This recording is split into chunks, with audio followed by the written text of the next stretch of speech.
Good morning mga maring, welcome sa aking channel. Nandito ako ngayon sa Walmart Park kasama ko mga anak ko.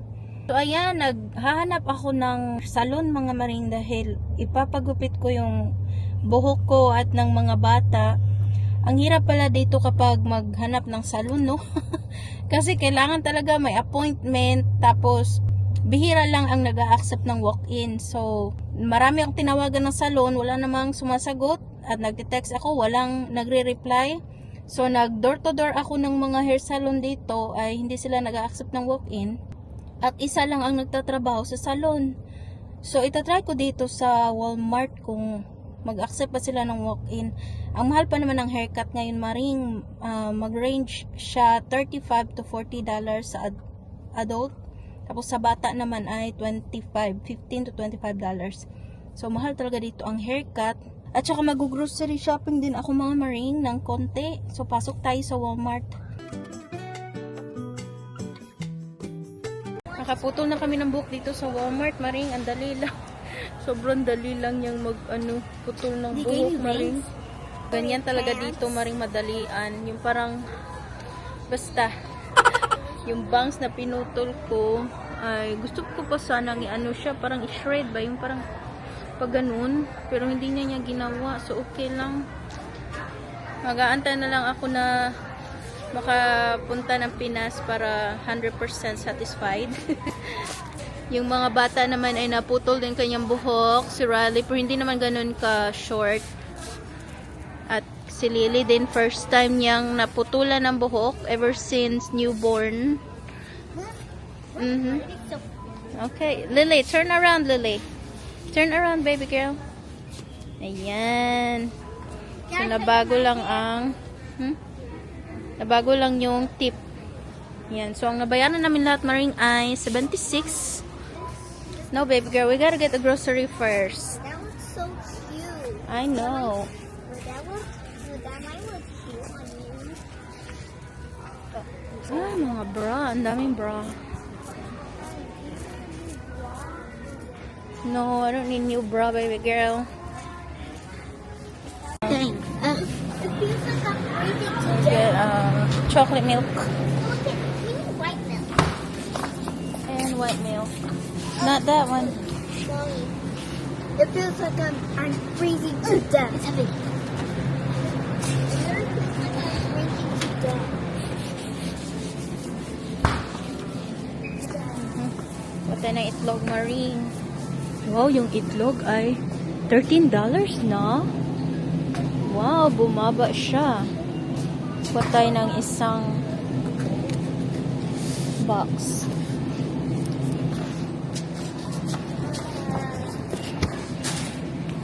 Ang daming mga scrub dito. Gusto ko yung malaking mop na panglinis. Wala man dito. Kunin muna namin ang tubig. Wala, ang bigat pa naman ng tubig. Wala si Sir. It's for the s'mores. Yeah, we will get Hershey. And crackers. Ang daming mga ano, oh. Ano ba to? Fabric conditioner. Kaso si Sir, ayaw niya akong paggamitin to eh. Maganda to kasi mabango. Kasi sabi niya, madali daw masisira ang washing machine kapag gamit daw ng fabric softener. Ganyan. Mommy, I want my s'mores to be just marshmallow. Mama. Okay, we will get a paper towel. It's right here. Can we get Only the 6. Hershey's now? Let's get that. Right here. No, right there.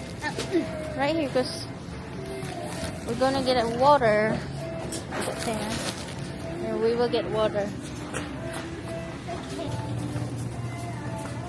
No, the big one. No, the other one big.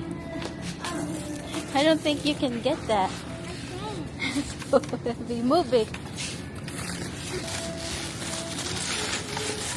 Wow.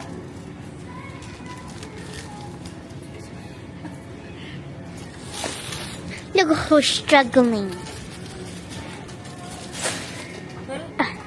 Got it. We'll just do the Hershey. We'll find the marshmallow. Ang dami chocolate maring. Yan. Sa tayo ng bread.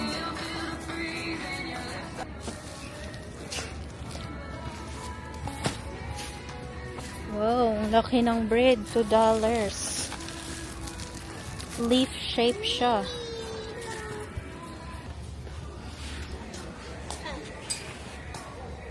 Big one.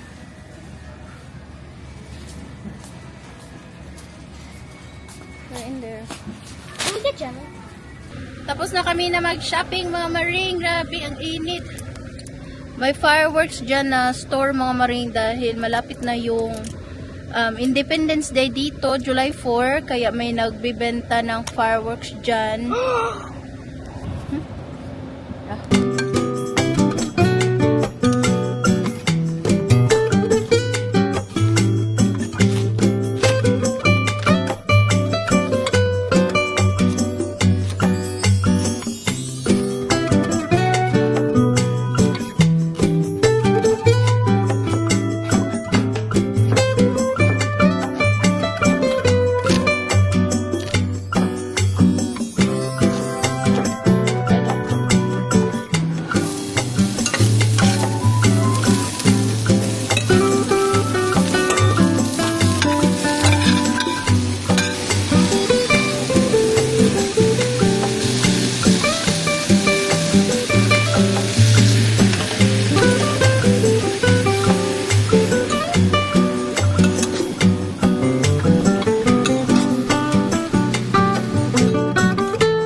Lily.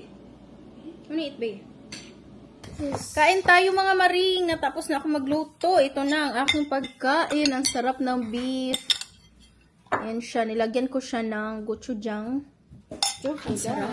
That's what it's called. Medyo maanghang lang siya ng konti. Meron ako ditong kamote maring na minash ko. Nilagyan ko siya ng evaporated milk at condensed milk. So, ngayon lalagyan ko siya ng marshmallow sa taas, tapos brown sugar, tapos i-bake ko siya. Lalagyan ko siya ng konting nutmeg at saka cinnamon powder. Lily? It don't work. I don't know. What are you doing? I'm putting marshmallow on top of the sweet potato.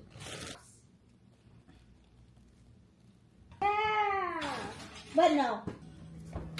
Ayan na ang result ng dessert maring. Yan yung kamote na binake ko. Nilagyan ko ng marshmallow sa taas. Ang sarap-sarap. Can I show them what I'm doing? Punta ako ngayon maring sa maliit na town dito sa amin. Nag-crave ako ng fried chicken. Kaya pupunta ako doon sa may restaurant doon. May malapit na KFC dito, so doon ako bibili. 8:30 na dito maring, hayag pa siya, may araw pa. Gusto kong kumain kasi sa Jollibee, kaso malayo sa amin. 3 hours drive, kaya naman ay dito na lang ako, bili na lang ako ng fried chicken dito sa malapit sa amin mga maring. May bagong gasoline station na kinoconstruct dito sa my left side. Ano kayang gasoline station yan mga maring? Nakaharap talaga siya sa, hinaharapan talaga niya yung isa pang gasoline station, no? Face to face silang dalawa. Kompetensya silang dalawa. Yung lugar na may usok, everyday talaga yan nag-uusok dyan mga maring. Kaya malapit na tayo sa K of the Sea. Change lane muna tayo. Dito ba? Ito nga yung entrance. Nakakalito yung mga entrance minsan. Alam nyo minsan kapag nagda-drive ako, lumalagpas ako sa pinupuntahan ko kasi hindi ako nakapag-change lane. Kasi natakot ako mag-change lane, maring. Dito tayo mag-park. I'm on the way home mga maring. Alam niyo yung napansin ko dito sa mga restaurant dito sa US ay hindi siya malinis. Kagaya na pinuntahan ko ngayon, hindi malinis yung kusina. Mas malinis pa yung mga fast food chain dyan sa Pinas i-observe ko lang naman sa experience ko. Grabe yung cleanliness natin sa mga restaurant. Kagaya ng mga fast food chain na mga ganyan. Kahit dito yung sikat na restaurant na pambata, 'di ba, yung may pinupunta namin yung yellow ang logo, ay hindi malinis rin. Dito wala masyadong tao yung dining area, bihira lang kasi mostly dito ay drive-thru. Pero yung dining area ay hindi malinis. Tapos yung kitchen magulo. Lalo na yung mga cheap lang na mga fast food chain, hindi malinis. Let's eat chicken. Picking up some apples. Your blaster vitamin. Oh, it's rainbow! Let's go, let's slurp it up. Some Roblox energy drinks. Maring napadalhan ako ng box ng pinsan ko galing Pinas, so i-open natin. Is that for you? Naamoy ko ang ano, nangangamoy ano siya, isda. Is that for you? Kape! Kape ko!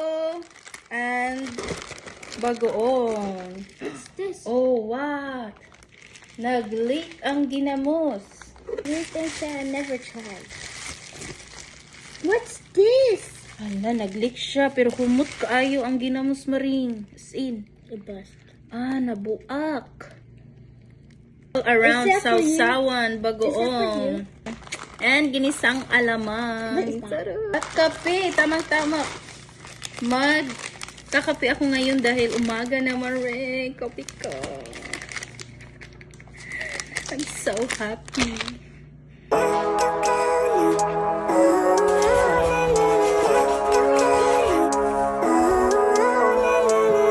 Living life, every day, late at night, not okay.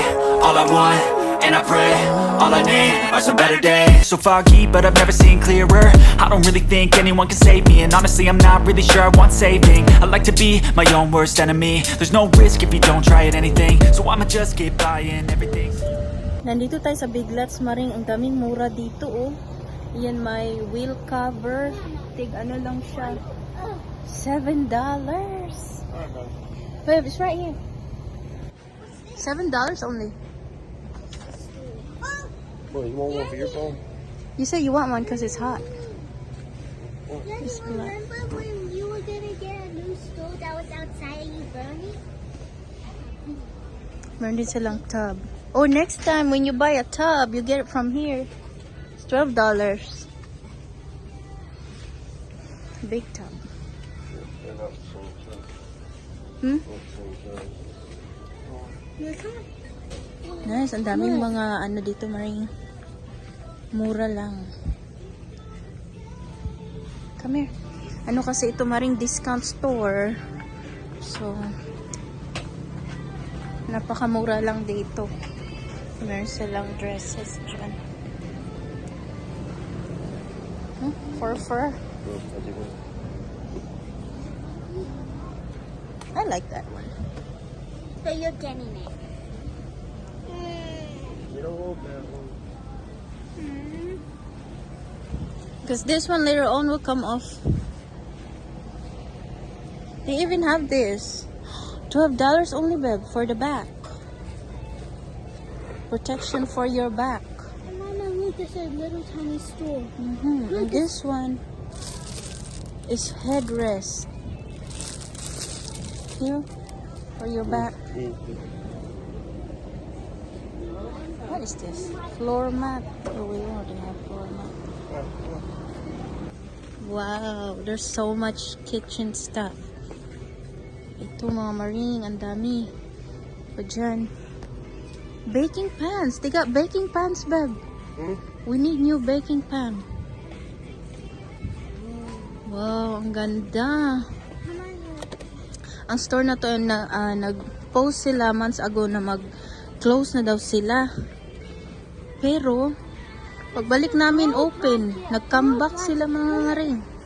Throw blanket. Yeah, meron din silang throw blanket dyan. Ang ganda, oh. $9 lang? Wow, gusto ko tong purple, gray. Mahilig ako sa gray. Oh, okay. Come here, Lily. So, ito yung kukunin namin maring na recliner, $399 at saka And yung this is what it does. couch. Ayan, may bagong couch. Ito siya, maliit lang.